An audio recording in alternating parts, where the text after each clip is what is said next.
नमस्कार बच्चों, कैसे हैं आप सब? आशा करती हूँ आप सभी अच्छे होंगे, स्वस्थ होंगे, खुश होंगे और अपनी पढ़ाई भी अच्छे से कर रहे होंगे। तो जैसा कि आप सभी जानते हैं, मैं हूँ आपकी हिंदी की अध्यापिका और मैं स्वागत करती हूँ आप सभी का आईसीटी वर्चुअल क्लासरूम में। और आज हम यहाँ पर एकत्रित हुए हैं पढ़ने के लिए क्लास 7th की हिंदी। क्लास 7th की हिंदी में जैसे कि आप सभी को पता है, हम काफी समय से पढ़ रहे हैं पद परिचय और आज हम समुच्चय बोधक के पद परिचय पढ़ रहे हैं। तो समुच्चय बोधक के पद परिचय पढ़ने के लिए हमें समुच्चय बोधक के परिभाषा के भेद, ये सारी चीजें क्लियर होनी चाहिए। तो जो पिछला सेशन था हमारा, उसमें हमने डिस्कस किए थे समुच्चय बोधक के भेदों को। हमने यहाँ पर लिखाए थे कि समुच्चय बोधक के कितने भेद होते हैं। तो आज इसी टॉपिक को हम कंटिन्यू करने वाले हैं। हम चलेंगे स्मार्ट बोर्ड की तरफ। रेडी हो जाइए आप सभी अपनी कॉपी पेन पेंसिल लेकर और सभी बच्चे ध्यान पूर्वक पढ़ेंगे। तो हम समुच्चय बोधक के उपभेदों को यहाँ पर पढ़ रहे थे। आपने देखा, हमने कहा समुच्चय बोधक का हमने यहाँ पर पद परिचय देना है और क्या होते हैं समुच्चय बोधक, ये मैंने आप लोग को बताया था कि जैसे जो शब्द क्या करते हैं, वाक्यों को या वाक्यांशों को आपस में जोड़ने का काम करते हैं, उन्हें हम समुच्चय बोधक कहते हैं। जैसे मैंने एग्जाम्पल के तौर पर आपको यहाँ पे बताया था, नेहा और ईशा साथ पढ़ती हैं। यश पढ़ रहा है तथा नेहा नाच रही है। तो जो हमारा पहला वाला वाक्य आप देख रहे हैं, नेहा और ईशा, तो यहाँ पर दो वाक्यांशों को जोड़ा गया है, नेहा और ईशा को जोड़ा गया है और शब्द के द्वारा। और अगला जो हमारा यहाँ पर वाक्य है, यहाँ पर दो वाक्यों को जोड़ रहा है आपका जो तथा शब्द यहाँ पर लिखा गया है। यश पढ़ रहा है तथा नेहा नाच रही है। अगर हम तथा शब्द को हटा देते हैं तो ये हमारे दो अलग अलग वाक्य बन जाते हैं। यश पढ़ रहा है तथा नेहा नाच रही है। यानी कि अगर अलग अलग हम इन्हें पढ़ते हैं तो ये तथा शब्द का यहाँ पर कोई भी औचित्य नहीं है, लेकिन आप देख रहे हैं कि तथा शब्द ने ही दोनों शब्दों को, दोनों वाक्यों को यहाँ पर आपस में जोड़ दिया है और इसीलिए इसे समुच्चय बोधक शब्द कहा गया। तो हमने यहाँ पर एग्जाम्पल भी इन्हीं को लिया। हमने कहा और तथा, ये दो समुच्चय बोधक शब्द हमने यहाँ पर लिखे। अब आपको इनका पद परिचय देना है, ठीक है। तो पद परिचय आपको देना है, तो आपको अभी तो ये तो क्लियर हो गया कि क्या होते हैं समुच्चय बोधक। देखिए, जब आपको वाक्य दिए जाएंगे कि आप यहाँ पर समुच्चय बोधक शब्दों के पद परिचय दीजिए, तो सबसे पहले आपको आना चाहिए वाक्य में कि समुच्चय बोधक शब्द है क्या, ठीक है। अगर आप समुच्चय बोधक की परिभाषा जानते हैं, अगर आप समुच्चय बोधक शब्दों को पहचानते हैं, तो आप सबसे पहले अलग इस तरह से छाट कर लिख देंगे कि समुच्चय बोधक शब्द कौन कौन से हैं। और उसके बाद आपको समुच्चय बोधक के भेद पता होने चाहिए, यानी कि ये कौन सा समुच्चय बोधक है, तभी आप पद परिचय दे पाएंगे। तो समुच्चय बोधक के भेद पता होने के लिए हम एक बार अभी यहाँ पर रिवाइज कर लेते हैं। तो पिछले सेशन में भी हमने इसी चीज को यहाँ पर डिस्कस किया था कि दो भेद होते हैं समुच्चय बोधक के, समानाधिकरण एवं व्याधिकरण, ठीक है। हमने कहा समानाधिकरण और व्याधिकरण, और मैंने यहाँ पर देखिए बहुत ही छोटे छोटे अक्षर में आपको दिखाई दे रहा होगा, 4 उपभेदों में बांटा गया है समानाधिकरण को भी। जैसे समुच्चय बोधक के 2 भेद, तो 2 भेदों को भी में से भी जो समानाधिकरण यानी कि पहला भेद है, उसको भी 4 उपभेदों में बांटा है। कौन कौन से 4 उपभेद देख सकते हैं? संयोजक, विकल्पक, विरोधवाचक, परिमाणवाचक। इनको हमने अपने पिछले सेशन में कंटिन्यू किया था। एक बार फिर से इनको समझ लेते हैं, फिर आगे बढ़ेंगे। हमने सबसे पहले कहा संयोजक। तो संयोजक क्या शब्द होते हैं? संयोजक, यानी कि जोड़ना, ठीक है। तो संयोजक शब्द, तो ऐसे शब्द जो दो वाक्यांशों को और वाक्यों को आपस में जोड़ने का काम करते हैं, वे संयोजक कहलाते हैं, ठीक है। जो आपस में वाक्यों और वाक्यांशों को जोड़ने का काम करते हैं, ठीक है, संयोजक कहलाते हैं। तो उदाहरण के तौर पर देखिए, हम यहाँ पर परिभाषा नहीं लिखेंगे क्योंकि हम ये सारी चीजें पहले भी पढ़ चुके हैं। केवल उदाहरण हम यहाँ पर लिखेंगे। उदाहरण के तौर पर जैसे अर्थात, एवं, व, तथा, और। तो ये शब्द आपके संयोजक शब्द हैं, यानी कि वाक्यों को जोड़ने का काम करते हैं, वाक्यांशों को आपस में जोड़ने का काम करते हैं, इसीलिए इन्हें संयोजक कहा जाता है। जैसे मानव भीतर गया और कुर्सी उठा लाया। ठीक है, मानव भीतर गया और कुर्सी उठा लाया। तो इस तरह से आप इनके एग्जाम्पल दे सकते हैं। जहां पर और शब्द प्रयोग किया गया होगा वहां पर आप बता सकते हैं, जहां पर तथा शब्द प्रयोग किया गया होगा वहां पर आप बता सकते हैं कि ये सभी शब्द क्या है, संयोजक है। यानी कि समुच्चय बोधक जो शब्द है उस समानाधिकरण समुच्चय बोधक का ये जो संयोजक, ये भेद संयोजक है। ठीक है, अगला मैंने कहा विकल्पक। तो विकल्पक को भी हम पढ़ चुके थे। विकल्पक, देखिए नाम से ही आपको चीजें क्लियर हो जा रही हैं। विकल्पक यानी कि वे शब्द जो दो शब्दों और वाक्यांशों में क्या करते हैं, विकल्प दिखाते हैं। विकल्प दिखाते हैं यानी कि दो शब्दों में और दो वाक्यांशों में आपको ऑप्शन दिखाते हैं, आपको विकल्प दिखाते हैं। ठीक है, तो इसके एग्जाम्पल क्या होंगे, इसके एग्जाम्पल आपके होंगे अथवा, नहीं तो,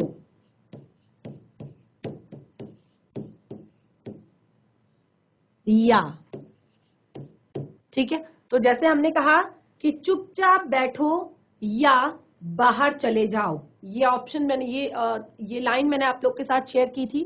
चुपचाप बैठो या बाहर चले जाओ, चुपचाप बैठो नहीं तो बाहर चले जाओ, चुपचाप बैठो अथवा बाहर चले जाओ। ऑप्शन विकल्प दे रहा है दो शब्दों के बीच, या तो चुप बैठो या बाहर चले जाओ। ठीक है, तो दो अलग अलग वाक्यांशों या दो अलग अलग वाक्यों के बीच में आपको विकल्प दिखा रहा है।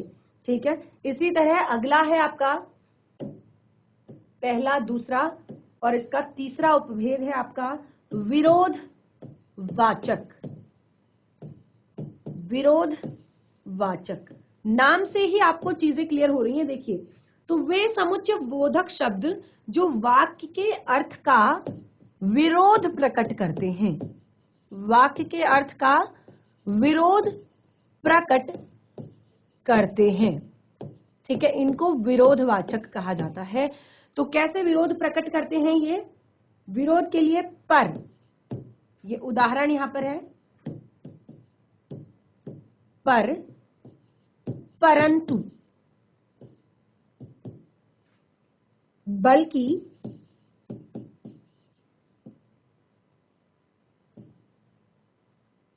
मगर आदि। तो एग्जाम्पल के तौर पर जैसे मैंने कहा, आकाश में बादल छाए हैं लेकिन वर्षा नहीं हो रही है। देखिए एक और शब्द में आपके लिए उदाहरण पर यहां पे लिख देती हूं, लेकिन। ठीक है, आकाश में बादल छाए हैं लेकिन वर्षा नहीं हो रही, आकाश में बादल छाए हैं परंतु वर्षा नहीं हो रही, आकाश में बादल छाए हैं मगर वर्षा नहीं हो रही। तो इस तरह से आप किसी भी शब्द को प्रयोग कर सकते हैं वाक्य में, और अगर आपको वाक्य में इस तरह के शब्द दिखाई देते हैं तो ये शब्द आपके हैं विरोधवाचक समानाधिकरण समुच्चय बोधक। क्या इनको कहेंगे, विरोधवाचक समानाधिकरण समुच्चय बोधक। नंबर 4 मैंने आपको कहा परिणाम वाचक। नंबर 4 परिणाम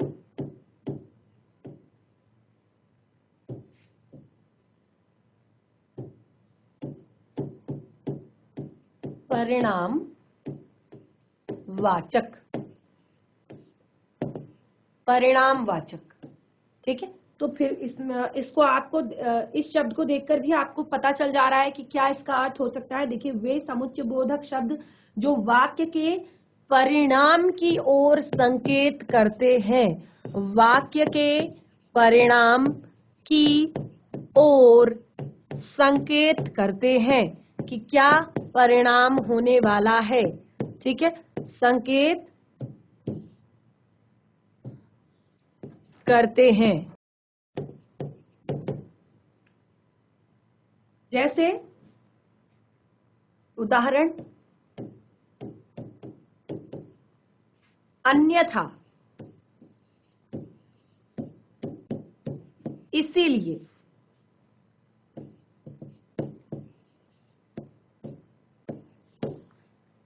ताकि, नहीं तो ये शब्द जो है ये आपको परिणाम की ओर संकेत कर रहे हैं, किसी भी वाक्य के परिणाम की ओर संकेत कर रहे हैं। जैसे जल्दी चलो नहीं तो देर हो जाएगी। ठीक है, देर ना हो जाए इसीलिए हम जल्दी चल रहे हैं, ताकि देर ना हो इसीलिए हम जल्दी चल रहे हैं। ठीक है, जल्दी चलो अन्यथा देर हो जाएगी, या जल्दी चलो अन्यथा बस छूट जाएगी। तो परिणाम आपको यहाँ पर जब भी आप बोल रहे हैं तो परिणाम आपको पता चल रहा है, किसी वाक्य के परिणाम की ओर संकेत किया जा रहा है कि जल्दी चलो नहीं तो देर हो जाएगी, यानी कि आप अगर जल्दी नहीं चलोगे तो आपको देर हो जाएगी, परिणाम निकल रहा है। देर ना हो जाए इसीलिए हम जल्दी चल रहे हैं, यानी कि हमें देर ना हो इसलिए हम जल्दी चल रहे हैं। जल्दी चलो अन्यथा बस छूट जाएगी, यानी कि अगर हम जल्दी नहीं गए तो हमारी बस छूट जाएगी। और ऐसे ही हम कह सकते हैं। तो इतने सारे एग्जाम्पल यहाँ पर जो हमने पढ़े ये है आपके परिणाम वाचक के। तो ऐसे शब्द जहां पर आपको इस तरह के शब्द दिखाई देते हैं, ऐसे वाक्य, वो आपके होते हैं परिमाण वाचक, समानाधिकरण, समुच्चय बोधक। देखिए आप इसको क्या कहेंगे, परिणाम वाचक, समानाधिकरण, समुच्चय बोधक। तो हमने यहाँ पर 2 एग्जाम्पल लिए। ठीक है, हमने कहा निशा और ईशा साथ पढ़ती है, और इसका हमने कहा कि आपको पद परिचय देना है। निशा और ईशा साथ में पढ़ती है और इसके आपको पद परिचय देने हैं। तो अभी अभी आप सारी चीजें समझ चुके हैं, सारी चीजें आपको क्लियर हो चुकी हैं कि और तथा ये जो शब्द होते हैं ये किस तरह के शब्द होते हैं। ठीक है, तो आपने देखा कि हमने कहा निशा और ईशा। तो और जो शब्द है बच्चे यहाँ पर संयोजक शब्द की तरह काम कर रहा है, तो इसको हम कहेंगे संयोजक समानाधिकरण। क्या लिखेंगे, संयोजक समानाधिकरण समुच्चय, क्योंकि ये भी हमें बताना है कि ये क्या है, समुच्चय बोधक। ठीक है, संयोजक समानाधिकरण समुच्चय बोधक। और सेम अगला जो हमने वाक्य लिखा है ये भी सेम इसी तरह का है, संयोजक समानाधिकरण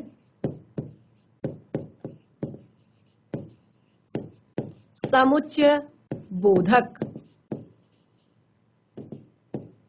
ठीक है, संयोजक समानाधिकरण समुच्चय बोधक।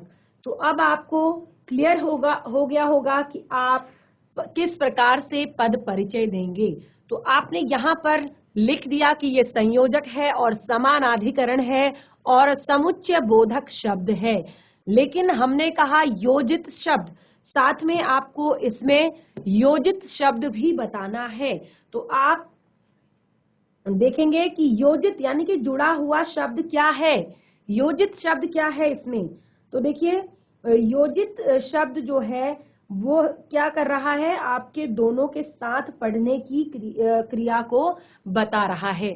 जैसे हमने कहा निशा और ईशा साथ में पढ़ती हैं, तो योजित शब्द है साथ पढ़ती है।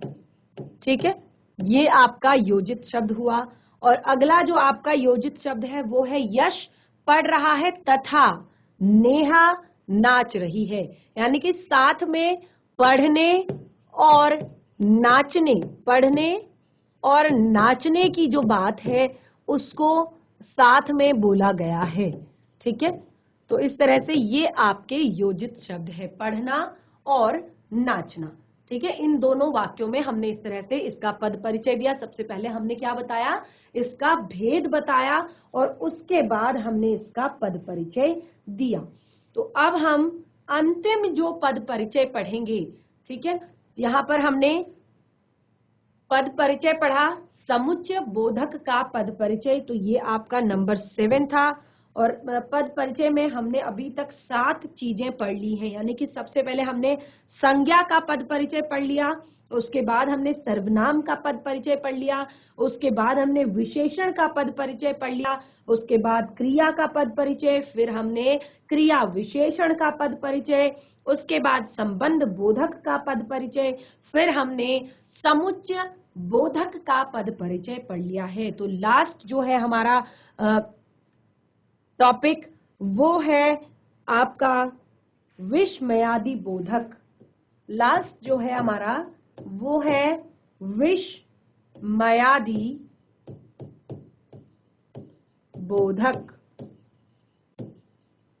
विषमयादि बोधक का पद परिचय। अब हमने यहाँ पर लिख तो दिया कि विषमयादि बोधक का पद परिचय आपने यहाँ पर देना है। ठीक है, हमने यहाँ पर लिख तो लिया कि हमने विषमयादि बोधक का पद परिचय देना है, लेकिन क्या होते हैं विषमयादि बोधक? बहुत 2 से 3 बार अपनी क्लास में हम इस टॉपिक को डिस्कस कर चुके हैं। काफी अलग अलग चीजों में हमारा विषमयादि बोधक शब्द प्रयोग होता है, तो हर बार मैं आपको शुरुआत से इन चीजों को पढ़ाती हूँ, शुरुआत से इन चीजों को बताती हूँ। तो हमने जब आपका क्रिया जो क्रिया विशेषण है उसके जब भेदों को हमने जाना था, तो उसमें भी हमने विषमयादि बोधक पढ़ा था। और आज जब हम पद परिचय पढ़ रहे हैं तो यहाँ पर भी हम विषमयादि बोधक का जो शब्द है उसका प्रयोग कर रहे हैं। तो क्या होते हैं विषमयादि बोधक? देखिए, विस्मय और बोधक। ठीक है, यहाँ पर आप देखिए विषमयादि बोधक जो शब्द है, विस्मय धन आदि धन बोधक। देखिए, बिल्कुल जब हमने यहाँ पर क्रिया विशेषण पढ़ा था तो क्रिया विशेषण में भी हमने विषमयादि बोधक को बहुत ही अच्छे तरीके से पढ़ा था, बहुत ही विस्तृत तरीके से पढ़ा था। तो विषमयादि बोधक यानी कि आश्चर्य आदि भावों का ज्ञान कराने वाला शब्द। विस्मय का अर्थ है आश्चर्य। विस्मय का क्या अर्थ है? आश्चर्य। विस्मय आदि बोधक यानी कि बोध यानी कि ज्ञान। बोध का क्या अर्थ होता है? ज्ञान। विस्मय आदि का बोध कराने वाला शब्द। तो देखिए, हमने कहा विस्मय आदि बोधक। विस्मय यानी कि आश्चर्य, आदि यानी कि आदि, और बोधक यानी कि बोध कराने वाला यानी कि ज्ञान कराने वाला शब्द। तो विस्मय आदि का बोध कराने वाला। विस्मय जैसे शब्द जो है क्या होते हैं? विस्मय जैसे शब्द यानी कि जब आप बहुत ही सुंदर जगह को देखते हो तो क्या निकलता है आपके मुंह से? वाह, कितना सुंदर दृश्य है। ठीक है, जब आप किसी गंदी जगह को देखते हो तो क्या आपके मन में आता है? छी, चारों ओर कितनी गंदगी फैली हुई है। अगर आपको किसी को अपने से दूर करना है तो आप क्या बोलते हो? हट, है ना? अगर आपको किसी का आपने उत्साह वर्धन करना है तो आप उसके लिए क्या कहते हो? शाबाश। और अगर कोई आपको आशीर्वाद देता है तो क्या कहता है? सदा सुखी रहो, जीते रहो, आयुष्मान भवः, इस तरह के आशीर्वाद आपको देता है। और इसी तरह कभी आप अचानक आपके सामने सांप आ जाए तो आप क्या करते हो? बाप रे, इतना बड़ा सांप। तो ये सारे जो भाव हैं, ठीक है। और अगर आप किसी को बुलाते हो तो क्या कहते हो? ए सुनो, हे सुनो, ऐसे आप किसी को बुलाते हो। तो ये हमने कहा विस्मय आदि के आदि का बोध कराने। विस्मय यानी कि इसमें आश्चर्य भी आता है और आश्चर्य के साथ साथ हर्ष यानी कि खुशी, शोक यानी कि दुख, घृणा आदि भावों को प्रकट जो शब्द करते हैं उन्हें हम विस्मयादि बोधक कहते हैं। और बहुत अच्छे से जब हम यहाँ पर क्रिया विशेषण के भेदों को पढ़ रहे थे तो ये बहुत ही अच्छे से मैंने आपको सारे क्लियर कराए हैं। तो अब हमने कहा विस्मयादि बोधक, ठीक है। अब मैं यहाँ पर एक शब्द सबसे पहले लिखती हूँ और तभी आपको पता चलेगा कि विस्मयादि बोधक शब्द क्या है। वाह, तुमने कमाल कर दिया। वाह, तुमने कमाल कर दिया। अब आपको सबसे पहले अगर आपसे कहा जाता है कि आपको विस्मयादि बोधक शब्द का पद परिचय देना है तो आपको सबसे पहले तो विस्मयादि बोधक शब्द छांटकर अलग करना है। तो कैसे पता चलेगा कि वाह तुमने कमाल कर दिया, जो ये यहाँ पर वाक्य दिया गया है इसमें विस्मयादि बोधक क्या है? तो मैंने कहा कि जहां पर हर्ष, शोक, दुख, घृणा, आश्चर्य आदि भाव प्रकट होते हैं उन्हें हम विस्मयादि बोधक कहते हैं। तो सबसे पहले आप देखें जो पंक्ति में शब्द लिखा हुआ है वाह, यानी कि हर्ष का भाव प्रकट हो रहा है। वाह, तुमने कमाल कर दिया। तो ठीक है, वाह शब्द जो है ये आपका विस्मयादि बोधक है। तो सबसे पहले आप इसको छांटकर अलग करेंगे, यानी कि आपको पता चल गया कि विस्मयादि बोधक शब्द कौन सा है। ठीक है, अब ये तो आपको पता चल गया कि विस्मयादि बोधक शब्द कौन सा है। ठीक है, ये कौन सा शब्द है पता चल गया इस वाक्य में कि विस्मयादि बोधक शब्द है वाह। लेकिन क्योंकि हम दे रहे हैं पद परिचय, आपने विस्मयादि बोधक शब्द का पद परिचय देना है, तो आप केवल इसके आगे ये नहीं लिखेंगे। आपसे तो पूछा गया है कि विस्मयादि बोधक शब्द का पद परिचय दीजिए, तो आप कैसे देंगे? आपको भेद पता होना चाहिए कि ये कौन सा यहाँ पर भेद लिखा गया है, विस्मयादि बोधक का ये कौन सा भेद है। ठीक है, तो इसके लिए आपको सारे भेद क्लियर होने चाहिए। तो कैसे जानेंगे आप कि विस्मयादि बोधक के कितने भेद होते हैं? तो ये चीजें आपको बच्चे याद करनी पड़ेंगी। ये चीजें आप अपनी कॉपी में लिख भी चुके हैं, क्योंकि जब हमने क्रिया विशेषण के भेदों को जाना था तो तब हमने विस्मयादि बोधक को भी बहुत अच्छे से पढ़ा था और उसी में हमने सभी भेदों को बहुत अच्छे से याद किया था, बहुत अच्छे से लिखा था। तो अभी आप यहाँ पर विस्मयादि बोधक के भेदों को एक बार जानेंगे, उसके बाद के भेद। क्योंकि हमने कहा विस्मयादि जो बोधक है उसमें हम शोक, दुख, हर्ष, घृणा, आश्चर्य आदि भावों का बोध करते हैं। तो कितनी चीजें हमने यहाँ पर बोली? शोक यानी कि दुख, हर्ष यानी कि खुशी, और घृणा यानी कि जब हमें किसी चीज से घृणा आती है, आश्चर्य। तो हमने यहाँ पर 4 से 5 अलग अलग तरह के शब्दों, अलग अलग तरह के भावों के बारे में मैंने आपको बताया। तो इसी के आधार पर, क्योंकि भाव इंसान के अलग अलग होते हैं, हर समय पे वो खुश नहीं होता, कभी कभी उसके अंदर दुख का भाव भी आता है, कभी कभी उसके अंदर खुशी का भाव भी आता है, कभी कभी उसके अंदर कोई गंदी चीज देखता है तो घृणा का भाव भी आता है, कभी कभी कुछ अलग चीज देख लेता है तो आश्चर्य का भाव भी आता है, कभी कभी उसको अपने से छोटों को प्रेम करना है, आशीर्वाद देना है तो आशीर्वाद का भाव भी आता है, कभी कभी जब उसको किसी की आज्ञा माननी है तो स्वीकृति का भाव भी उसके अंदर आता है, चीजों को स्वीकार करने का भाव भी आता है, कभी कभी उसको कोई ऐसी चीज दिखती है सामने कि नहीं वहां नहीं जाना है तो चेतावनी का भाव भी उसके अंदर आ जाता है।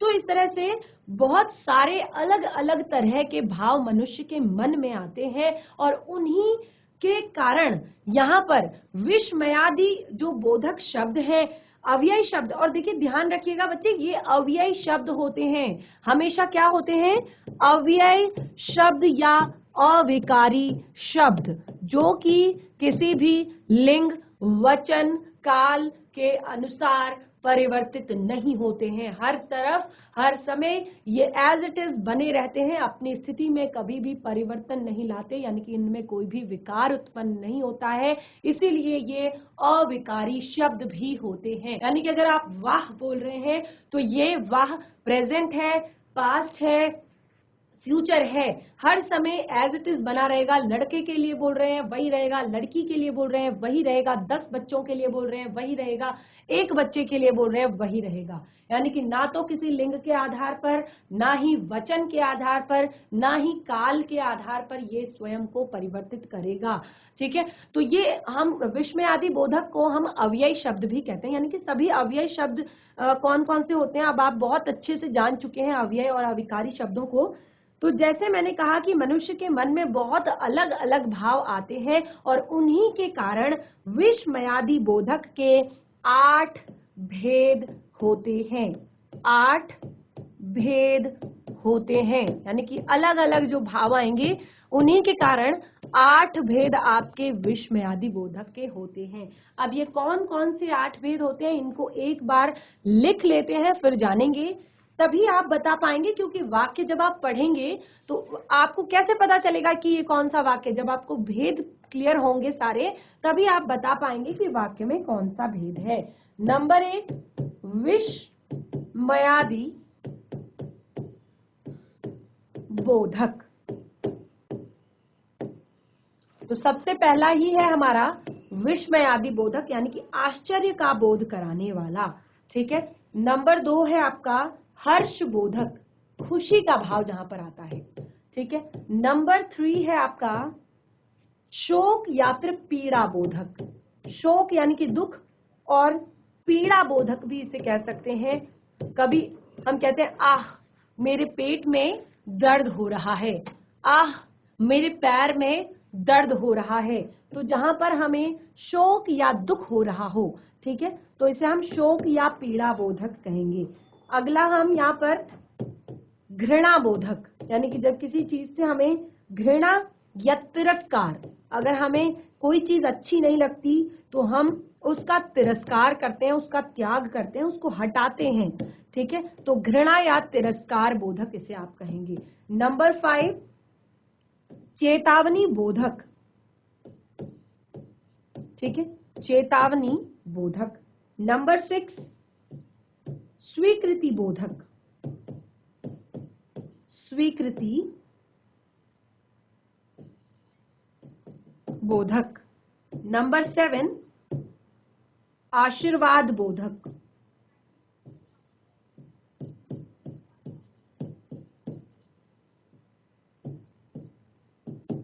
और नंबर 8 संबोधन। संबोधन यानी कि किसी को बुलाना, जैसे कि मैंने अभी आप लोग को बताया, संबोधन बोधक।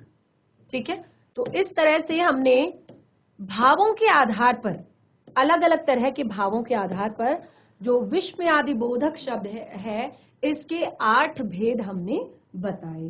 ठीक है, अब क्योंकि सारे नामों से ही आपको क्लियर हो जा रहा होगा कि कौन से भेद के अंदर किस तरह के शब्द आप प्रयोग करेंगे। जैसे हमने कहा विस्मयादि बोधक, तो विस्मयादि बोधक में हम कैसे शब्द प्रयोग करेंगे, जब हमें कोई चीज को देखकर विस्मय उत्पन्न होगा, यानी कि आश्चर्य जब हमें किसी चीज को देखकर होगा, तो हम कहेंगे, अगर कोई सामने वाला व्यक्ति हमें कोई चीज बताता है तो हम क्या, ऐसा कब हुआ है, या ओहो। तो इस तरह के शब्द जब हम कहीं किसी की बात सुनते हैं तो हमारे मुंह से अचानक निकलता है क्या, तो हमें आश्चर्य होता है, अरे ऐसा कैसे हो गया। ठीक है, या है। तो ये सारे शब्द जो हैं ये ओह, ये सारे शब्द क्या हैं? ये विस्मयादि बोधक शब्द हैं, यानी कि विस्मय आपको, आश्चर्य में आपको डाल रहे हैं। अगला है हर्ष बोधक। हर्ष यानी कि जहां पर आपको खुशी का अनुभव हो, जिस बात को सुनकर, जिस चीज को देखकर, जिस चीज को सुनकर आपको खुशी का अनुभव हो, तो वो शब्द आपको हर्ष बोधक, यानी कि जब आप किसी की बात को सुनते हैं तो अचानक आपके मुंह से शब्द निकलते हैं, आहा, वाह, धन्य, शाबाश, खूब, बहुत खूब। तो ऐसे शब्द आप किसी बात पर अगर आप यूज करते हैं, प्रयोग करते हैं, तो वो क्या आपके कहलाते हैं? आपके, और ये हर्षबोधक शब्द कहलाते हैं। ठीक है, वाह, धन्य,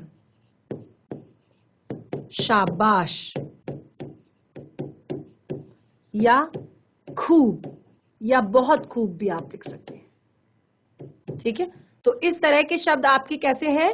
ये सारे शब्द आपके हैं यहाँ पर हर्षबोधक, यानी कि खुशी का अनुभव करा रहे हैं, आप लोगों को हर्ष का अनुभव करा रहे हैं, और इसीलिए हमने इनको कहा हर्षबोधक। अगला है शोक या पीड़ा बोधक, यानी कि जब किसी चीज को देखकर शोक उत्पन्न होता है या कोई चीज आप फील करते हैं तो आपको दुख होता है, आपको दर्द होता है, आपको पीड़ा होती है, तो किस तरह के शब्द आपके निकलते हैं? तो आपके शब्द निकलते हैं जैसे हाय राम या हाय, उफ, आह, त्राही त्राही। तो ऐसे शब्द, यानी कि अगर आप कहेंगे उफ, मेरे पैर में दर्द हो रहा है, या आह, मेरे पैर में दर्द हो रहा है, या फिर हाय राम, मेरे पैर में बहुत दर्द हो रहा है। ठीक है, तो इस तरह के शब्द आप जब लिखेंगे तो इन्हें हम शोक या पीड़ा बोधक शब्द कहेंगे। ठीक है, इसी तरह तिरस्कार या घृणा बोधक शब्द। तिरस्कार यानी कि हम, जैसे मैंने कहा, जो चीज आपको अच्छी नहीं लगती उससे क्या करते हैं, आप दूरी बना लेते हैं, उससे आप थोड़ा, उससे कहते हैं कि दूर हो जाओ, हटो यहाँ से। ठीक है, या फिर आपको अच्छी नहीं लगती तो क्या कहते हैं, छी, या फिर 2 बार आप इसको लिख सकते हैं, छी छी।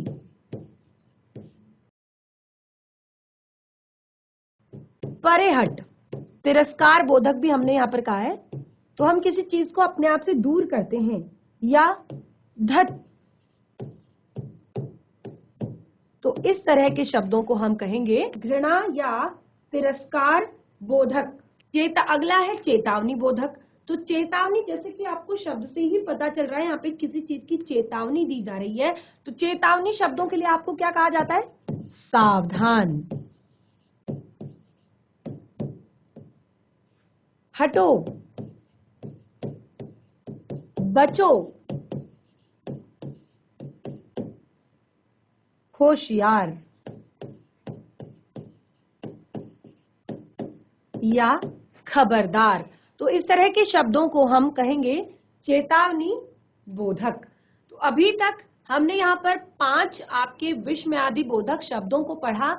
ये आज का आपका होमवर्क है कि आप इन सभी शब्दों से जुड़े हुए कुछ वाक्य यहाँ पर लिखकर लेकर आएंगे, और तभी हम फिर बता पाएंगे कि कौन से शब्द में कौन सा यहाँ पर विस्मयादि बोधक शब्द प्रयोग किया गया है, यानी कि कौन सा भेद है। 8 भेदों में हर एक भेद से आप एक एक वाक्य लिख कर लेकर आएंगे। तो बच्चों, आपने देखा आज हमने विस्मयादि बोधक जो शब्द हैं इनको इनसे हम बहुत अच्छे से परिचित हुए, और इनके हमने विभिन्न भेदों के बारे में जाना, और बहुत सारे एग्जाम्पल से मैंने आपको विस्मयादि बोधक शब्दों से परिचित कराया। और ऐसा नहीं है कि हम आज इसको पहली बार पढ़ रहे हैं, हम इसको पहले भी पढ़ चुके हैं। अगर किसी बच्चे ने पहले ये सारी चीजें पढ़ी होंगी तो अभी उसको समझने में बहुत ही ज्यादा ईजी और आसान हो रहा होगा। तो आज का आपका होमवर्क आप सभी को पता चल गया है। जो भी हमने अभी तक 8 भेद में से 5 भेद जो पढ़े हैं, पांचों भेदों से जुड़े हुए आप अलग अलग एग्जाम्पल लिखकर लेकर आएंगे, यानी कि उदाहरण आप लिखेंगे हर एक भेद का, और तभी आपको ये सारी चीजें क्लियर हो पाएंगी। तो इसी टॉपिक को कंटिन्यू करेंगे अपने नेक्स्ट सेशन में। ये टॉपिक हमारा कंप्लीट लगभग हो चुका है, और इस पाठ से जुड़े हुए कुछ अभ्यास के प्रश्न हम करेंगे। तो आज के लिए इतना ही। हम मिलेंगे नेक्स्ट सेशन में। तब तक के लिए धन्यवाद। आपका दिन शुभ हो।